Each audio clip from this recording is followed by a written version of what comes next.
Hey, what's up fellow YouTubers, fellow toy nuts and toy collectors? This is Starstream 1988, better known as Odie. Welcome to Odie's Junkheaps.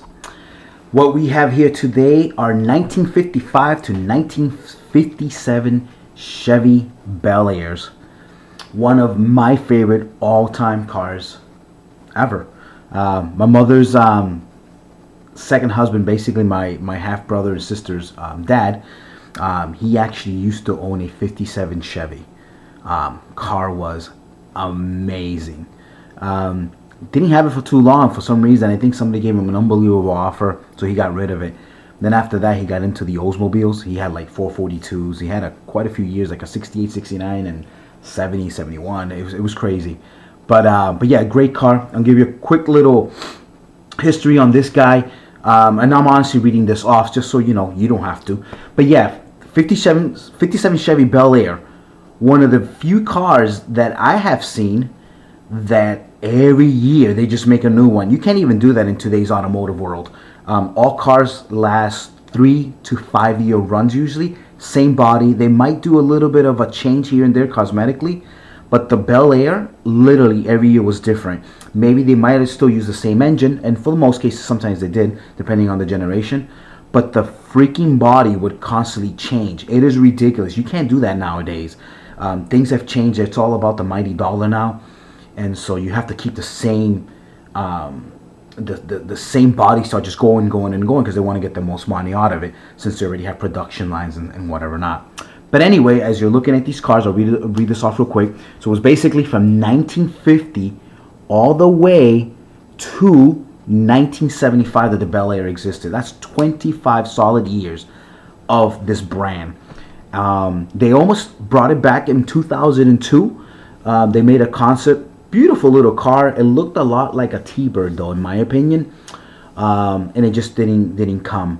So that was back in 2002. We're in 2014, so that was already 12 years ago. I really wish they would bring the name back or the moniker, but it would have to be a muscle car. You know, it has to be kind of like the new SS. They just released rear-wheel drive, two-door. It'd be great. Bel Air, oh, be insane. So anyway, the first generation was from 1950 to 1954. That era car's pretty ugly. You would have to look it up to see it yourself. But yeah, that was the first generation. Second generation, which is the generation that I love, that a lot of fans out there, was the 55 to 57. 1955, that's obviously the gasser. Regular 55, as you can see there. Very, very beautiful car. I mean, the lines are just, the car's just sexy. 1956, right here. You got a little bit more exaggerated with the end there and whatever not. The front also, they were really big into the grills. Metal grills, no messing around. You got into an accident, you were destroying the other car. In most cases. So, but it probably saved your life anyway. And then obviously 57s all over here. I wish I had more 55s and 56s, but I just don't. And then these are 57 with the ridiculous ends there and the bigger fronts and whatever not. So that's the second generation. And then just to kind of quickly let you know, there was a third generation, and it was strictly 1958. One generation. That's kind of weird. It totally changed the dynamics of the vehicle. It got really long and ugly. It looks like those old, you would have to look it up, obviously. Again, I do apologize, I don't do the split screen thing, but it looks like an old taxi cab, to be honest. The fourth generation was also very short-lived. It was just 59 to 60. Got a little bit nicer. If you know Chevy Impalas, looks just like one of those. Very, very close, the lines and whatever not. And I wouldn't be surprised if they're using the same bodies. I mean, not the same bodies, the same chassis, I should say. Fifth generation, 1961 to 1964. And again, they looked a lot like Impalas. If you probably saw one from far away, you probably thought it was a Chevy Impala. The Chevy Impala, unfortunately, out of the two brands, even though they're both Chevy, became more of the popular. The Impalas were, I think, actually considered the higher end of the two at that point. But I could be wrong, and somebody can let me know if I am. Sixth generation, 1965 to 1970. At that point, not even kidding around, they really, really do look like Impalas. It's crazy. You almost can't. If you again saw one from far away, you wouldn't be able to tell the difference. And then last but not least, the last year was the seventh generation, 1971 to 1976. It was still a production 75, but they were still sold all the way up until 76. And at that point, they look like they're really crappy looking. They shouldn't even have had that name. They should have just been called Caprices or something like that, because that's really what they look like. If you're a Caprice fan, sorry, I've never liked Caprices. I've always found them ugly. But anyway, so that's that. But yeah, very, very cool car. Super, like, muscle. They used them a lot in the 60s. They were great drag cars. I don't know, in terms of like a slalom type of thing, in a track, I don't know how they would perform, but I know on a straight line, just like a lot of American muscle, they don't have that refinedness that the Europeans do, but they were just incredible, super, super powerful, huge ass engines. But yeah, very cool car. So again, you've been looking at the same picture here for 6 minutes. But yeah, so again, 55 gasser, very, very nice car. This came in a couple different colors, and that's actually this year's Super Treasure Hunt, which I don't have one, but very, very nice. Again, the 55 there, just in its plain Jane, and this is gorgeous. I mean, everything's painted on this damn car. I love this, and I don't even think, I'm trying to remember if this is a mainline car or is this a specialty car, because everything is painted on it. The only thing that it's needed is a die-cast bottom, and it would have been perfect. This beautiful, beautiful car. 56, again, metal-to-metal body, very nice. This actually came out of the Hot Ones collection last year or the year before, I want to say. Not too many, no tampos on the rear or the front there for the lights, but it's still very, very nice car. And I like the rims too, the old school rims there. That looks cool. Let me kind of do this just in case. Alrighty. Convertible in 1957. This is actually a Matchbox, and I used to have more Matchbox 57s, and I think I sold them like a Nimrod. Kind of mad at myself now. So, but I thought I was really getting away from Hot Wheels at that point in my life, so I kind of got rid of everything. This one here is the one that if you put in hot water, the engine pops out, and now it's kind of like one of the ones back here. So it's plastic body. You can feel the spring. It activates because the spring gets hot, so it pops out the engine. If you do this, try not. There we go.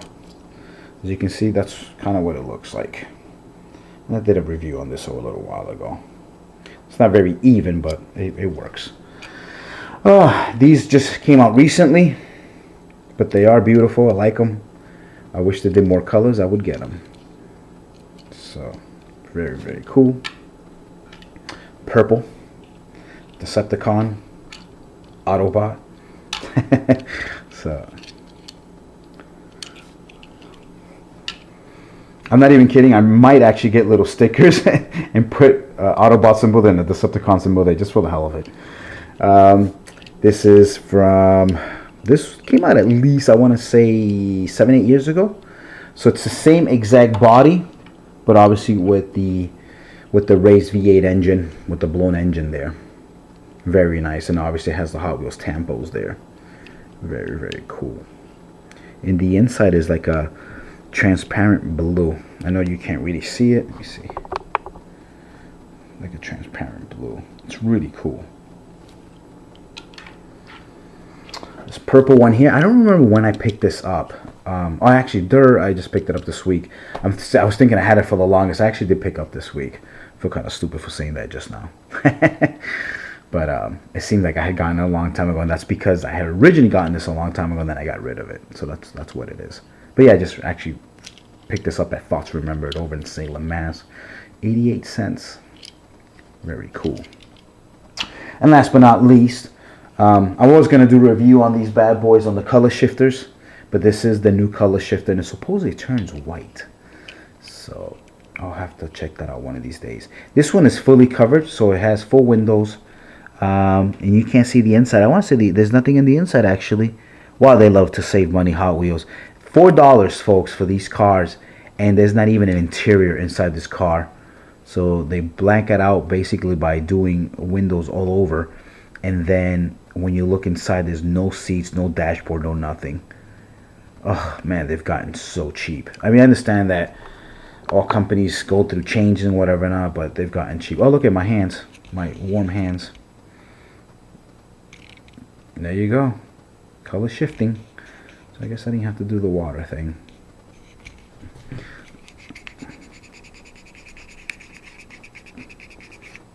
Look at, I got a custom white rack top. Oh, now I got a blue, white. I got white on the sides too, just by holding it. Wow, this is very, very cool. Very, very cool car. And it almost disappears the whole white city because obviously the tampos were in white. So that's pretty cool. So there you go. There you go. I actually have a light up here. I'm trying to see if it whitens it up. It's a pretty hot bulb. So I know it's not on camera, but just bear with me. Yeah, this is working out really well, actually. Really, really, really well. Just bear with me. Almost done. I think it's almost done. There we go. All white. That is so cool. I wish there was a way just to keep it white, because yes, I'm mad that it's $4 and they don't even give you an interior, but the fact that it looks cool, I will probably get another one just so I can have another one to display it all in white. So this is cool. There you go. So folks, as always, thank you so much for watching my videos. Again, try to make these as quick as possible, give you a little history on the vehicle, and then just go ahead. So again, thanks for watching Odie's Junk Heaps. Basically, can't thank you enough for watching my videos, and I do appreciate it. So rate, subscribe, share, comment, all that good stuff if you like. You guys take care. Peace. See you guys later.